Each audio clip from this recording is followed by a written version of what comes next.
তাই তোমাকে আমি সত্যি কথাগুলো বলতে চাই।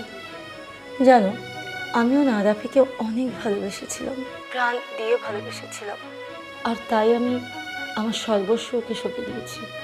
তোমাকে তো সেদিন বলেছি ওর সন্তান আমার গর্ভে। কিন্তু আমিও তো কম কষ্ট পাইনি জানো।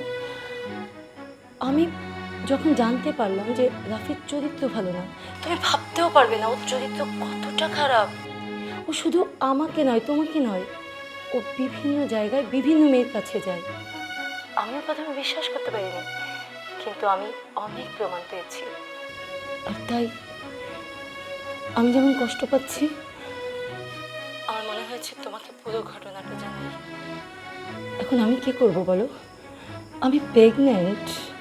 আচ্ছা ঠিক আছে, রাফি যদি সত্যি সত্যি আপনার সাথে এমন করে থাকে, তাহলে আমি কথা দিতেছি আপনার সাথে যে ঘটনা ঘটছে এই ঘটনার ন্যায্য বিচার আপনি পাবেন। আমি প্রয়োজনে গ্রামে সালিশ ডাকাবো।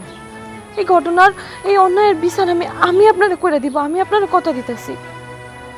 আপনি কোনো চিন্তা করেন না। খুব ভালো হয়। সত্যি তুমি বুদ্ধিমতী, জ্ঞানী, এবং তুমি খুব মানবিক একজন মানুষ। তা না হলে আমার কষ্টটা এভাবে বুঝতে না। থ্যাংক ইউ, থ্যাংক ইউ বোন।